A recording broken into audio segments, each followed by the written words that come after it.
Imagine, for a moment, that you are sitting at a heavy oak table in a dimly lit tavern in 17th century Europe. The air is thick with the smell of wood smoke, unwashed wool, and the yeasty tang of ale. A loaf of rye bread, dark and dense as a brick, sits before you. As you tear into it, a shower of dry, jagged crumbs cascades onto the floor, disappearing into the rushes and dirt. To us, this is a minor mess, a task for a vacuum, or a quick swipe of a hand. But to the person sitting across from you 300 years ago, those fallen crumbs aren't just waste. They are a dark omen. They are a source of visceral, heart-pounding dread. In some villages, people believed that if you stepped on a breadcrumb, you were stepping on the face of God. In others, it was whispered that every crumb left on the floor was a feast laid out for the devil himself, and that for every bit of bread you wasted, you would spend a day starving in the afterlife. But the fear wasn't just spiritual, it was terrifyingly physical. In an era where the bread of life could quite literally become the bread of death, the humble crumb was the first sign of a looming catastrophe. This is the story of how a kitchen staple, something we now buy by the canister to coat our chicken and top our mac and cheese, was once the most feared substance in the pantry. This is the secret, darker history of crumb lore. To understand why a tiny piece of bread could strike fear into the hearts of our ancestors, we first have to understand what bread actually was for most of human history. We aren't talking about the pillowy, bleached white slices of the modern supermarket. For the vast majority of human civilization, bread was the primary source of calories, the literal foundation of existence. It was so central to life that in many ancient languages, the word for food and the word for bread were one and the same. The journey of the crumb begins nearly 14,000 years ago in the Fertile Crescent, long before the dawn of organized agriculture. Hunter-gatherers were already harvesting wild grains, grinding them between heavy stones, and mixing them with water to create a primitive flatbread. These early loaves didn't really have a crumb in the way we think of it. They were dense, unleavened, and often gritty, with the remnants of the stones used to grind the flour.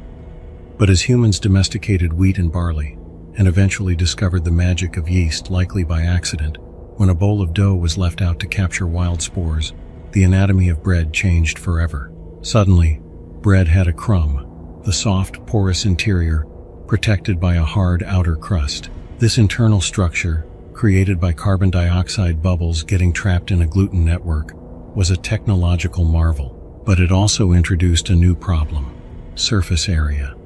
A whole loaf of bread is a fortress. Its crust is a dehydrated, hardened barrier that protects the moist interior from the elements. But once that loaf is broken, once it is reduced to crumbs, that protection vanishes.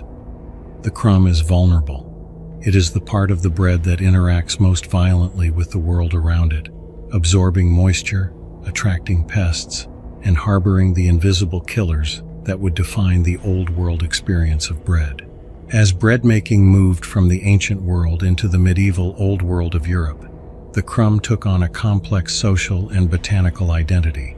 By the Middle Ages, the quality of your bread, and specifically the quality of your crumbs, was the ultimate indicator of your place in the world. The aristocracy dined on manchet, a fine white bread made from bolted wheat flour. Its crumbs were soft, pale, and highly sought after as thickeners for delicate sauces. But for the peasantry, bread was a different beast entirely. They ate maslin, a mixture of rye and wheat, or horse bread, which was often bulked out with ground peas, beans, and even sawdust. It was here, in the damp, crowded, and often desperate conditions of medieval Europe, that the fear of crumbs truly took root. The first reason for this fear was botanical, though they didn't have the science to explain it yet. They called it St. Anthony's fire, but we know it today as ergotism. Ergot is a fungus that grows on rye, especially during damp, cold springs. When this fungus is ground into flour and baked into bread, it introduces powerful alkaloids, specifically lysergic acid, the precursor to LSD. Imagine an entire village eating bread made from tainted rye. Within hours, people would experience vivid, terrifying hallucinations, a sensation of fire burning in their limbs, and eventually, gangrene that caused their fingers and toes to blacken and fall off. Because crumbs have more surface area and can absorb moisture more easily than a whole loaf, a damp pile of crumbs in a dark pantry was the perfect breeding ground for these toxic molds. To the medieval mind, a bad crumb wasn't just old, it was cursed. It was a physical manifestation of a spiritual rot. But the fear went deeper than just mold. In the 16th and 17th centuries, the great fear of the granary was a real social phenomenon. People were terrified of bread adulteration. Because flour was expensive, unscrupulous bakers would stretch their dough with terrifying additives. We're talking about ground-up chalk, bone meal, plaster of Paris, and even lead. When bread is filled with these non-food items, it doesn't hold together well. It becomes crumbly in the worst possible way. A loaf that disintegrated into a pile of gritty shards was a sign that you were being poisoned by your own baker. The crumb became the evidence of a crime, a symbol of the betrayal of the most basic trust in society. Furthermore, there was the sin of waste. In a world where famine was always just one bad harvest away, bread was sacred. In many European cultures, it was customary to kiss a piece of bread if it accidentally fell on the floor. To leave crumbs behind was seen as an invitation to poverty. There's an old German proverb that says, "He who does not honor the crumb is not worthy of the loaf." This wasn't just about being tidy. It was a survival mechanism disguised as a moral imperative. Crumbs on the floor attracted rats, and rats brought the plague. In the minds of the people, there was a direct, terrifying line from a messy table to a black cross painted on the front door. So, who was the real culprit behind this crumb lore?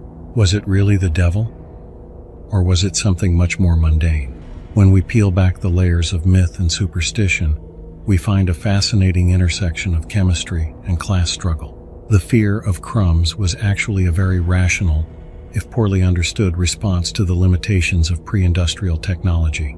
The real culprit wasn't just fungus or greedy bakers, it was the nature of starch itself. Through a process called starch retrogradation, bread begins to go stale the moment it leaves the oven. The moisture migrates from the starch granules to the interstitial spaces, and the bread becomes hard and brittle. In a whole loaf, this takes days. In a crumb, it takes minutes. This rapid degradation meant that crumbs were almost always dead, food nutritionally compromised and physically unappealing. Think about the irony. Today, we prize the crunch of a breadcrumb. We toast them, fry them, and seek out that textural contrast. But for a peasant in the 1400s, crunch in bread wasn't a culinary delight, it was a sign of age, decay, or the presence of literal stones from the mill. They didn't want crunch, they wanted sustenance. The crumb was the part of the bread that had lost its life force. It was the ghost of a meal. As we move forward in our journey, we'll see how this fear began to shift. How did we go from fearing the crumb as a harbinger of plague and madness to using it as a secret weapon in the world's greatest cuisines? How did the dust of the loaf become the golden crust of a schnitzel or the soul of a stuffing?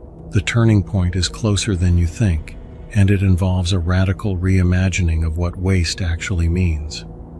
But before we get to the culinary revolution, we have to look at the moment the fear reached its peak, the era when the crumb was finally put on trial. So, if the crumb wasn't actually a cursed object or a harbinger of the demonic, what was really going on? Why did an entire civilization look at a pile of dried bread bits and see a threat to their health and social standing? To understand that, we have to look at the invisible killers of the medieval and early modern world. The real culprit behind the madness often associated with bread wasn't the crumb itself, but a tiny parasitic fungus called Times claviceps purpurea, better known as ergot. This fungus thrives on rye, the primary grain for the masses for centuries. When rye gets damp, ergot grows, producing dark curved spurs that look suspiciously like, well, dark oversized breadcrumbs or burnt crust. When these were ground into flour and baked, they didn't lose their potency. They triggered ergotism, also known as St. Anthony's fire. Think about the symptoms: hallucinations, a sensation of skin crawling, and a burning heat in the limbs that often led to gangrene. If you were a peasant in the 14th century and you saw your neighbor dancing manically in the street after eating a particularly crumbly, dark loaf of rye, you wouldn't blame a fungus you couldn't see. You'd blame the dust of the bread. You'd blame the impurities. The fear of the crumb was, in many ways, a primitive, misplaced biological defense mechanism. It was a visual cue for contamination. But there was also a massive socioeconomic layer to this fear. For the elite, the crumb represented the failure of the kitchen.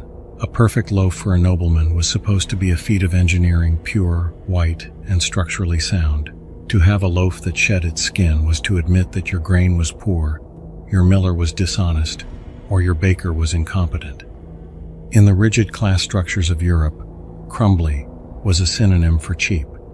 The wealthy literally cut the crusts off their bread not because they were picky eaters like a modern toddler, but because the crust and the resulting crumbs were seen as the refuse of the wheat. It was the part of the meal that touched the oven, the part that gathered soot, and the part that reminded them of the coarse, gritty bread of the laborers. However, as the saying goes, necessity is the mother of invention. While the aristocracy was busy turning their noses up at the dust of the loaf, the peasantry was performing a miracle of culinary recycling. This brings us to the great turning point. Imagine a 16th century kitchen in a rural village. You have a loaf of bread that is 4 days old. It's so hard you could use it to hammer a nail. You can't afford to throw it away. Wheat is life. So, what do? You grate it. You turn that fearful waste into a tool. This is the birth of the times cucina povera, times the cooking of the poor. People realized that these dry crumbs had a magical property. They were incredibly thirsty. They could thicken a thin soup, stretching a meal for 4 into a meal for 8. They could be mixed with herbs and suet to create stuffing, making a tiny scrap of meat feel like a feast. But the real revolution happened when someone likely in the regions of Austria or northern Italy decided to stop putting the crumbs times inside times the food and started putting them times on times the outside. We're talking about the birth of the schnitzel and the cotoletta alla Milanese. By dredging a piece of tough, pounded meat in flour, egg, and those once feared breadcrumbs, they created a protective suit of armor. When that meat hit the hot lard, the crumbs didn't just sit there. They underwent the Maillard reaction. They became golden, shatteringly crisp, and most importantly, they sealed in the juices of the meat. Suddenly, the crumb wasn't decay, it was texture. This shift moved from the peasant huts into the royal courts. By the time we reached the 18th and 19th centuries, the fear had largely evaporated, replaced by a culinary obsession. The crumb had been domesticated. The journey to global acceptance, however, required more than just good recipes. It required the Industrial Revolution. As people moved from farms to cities, the way we handled bread changed forever. In the early 20th century, a man named Otto Rohwedder changed the world with the invention of the automatic bread slicing machine. This might seem like a small detail, but it was the final nail in the coffin for crumbphobia. Sliced bread meant uniform bread. It meant bread that was processed and packaged in a way that felt clean and scientific. In the United States, the commercialization of the breadcrumb took off in the 1920s and 30s. Companies realized they could take the ends and the misfit loaves from their massive factories, line dry them, and sell them back to the public in a neat little canister. This was the ultimate irony. The very thing people used to fear as a sign of waste and impurity was now being sold as a symbol of modern convenience. The dust of the loaf was now a branded product. And then, the crumb went global. We can't talk about the modern era of the crumb without talking about Japan and the creation of panko. During World War II, Japanese cooks developed a method of baking bread using electric current instead of a traditional oven. The result was a loaf without a crust, a pure, white, airy structure. When this bread was processed into crumbs, they weren't the gritty, sandy bits of the European tradition. They were large, jagged flakes that didn't soak up oil. The rise of panko in the late 20th century turned the breadcrumb into a high-tech culinary component. Today, the global breadcrumb market is a multi-billion-dollar industry. We have transitioned from a society that feared the crumb as a source of madness to one that meticulously engineers the perfect crunch in a laboratory. Think about the scale of that. We now have industrial crumb specialists who study the acoustics of a bite. We want that specific crunch time sound because our brains associate it with freshness, the exact opposite of our ancestors, who associated crumbs with staleness and death. Looking back, the story of the breadcrumb is really the story of human progress. It's a story about how we conquered our fears of the invisible like fungi and bacteria, and how we learned to find value in the things we once threw away. It's a testament to the ingenuity of the hungry. The next time you're coating a chicken cutlet or sprinkling some toasted breadcrumbs over a bowl of pasta, take a second to look at them. You aren't just looking at food waste. You're looking at a substance that was once put on trial, a substance that was blamed for plagues, and a substance that eventually helped build some of the greatest cuisines on earth. The crumb is no longer the ghost of the meal. It's the star. It took us a few thousand years to get there, but we finally realized that the dust was actually gold. If you enjoyed this deep dive into the strange, crunchy corners of history, make sure to hit that subscribe button and ring the bell so you never miss an episode of Crumb Lore. And I want to hear from you in the comments. What's one food you used to hate as a kid that you now realize is actually a culinary masterpiece? Is there a crumb in your life that turned into a treasure? Let's get a conversation going below. Thanks for watching, and stay hungry for the truth.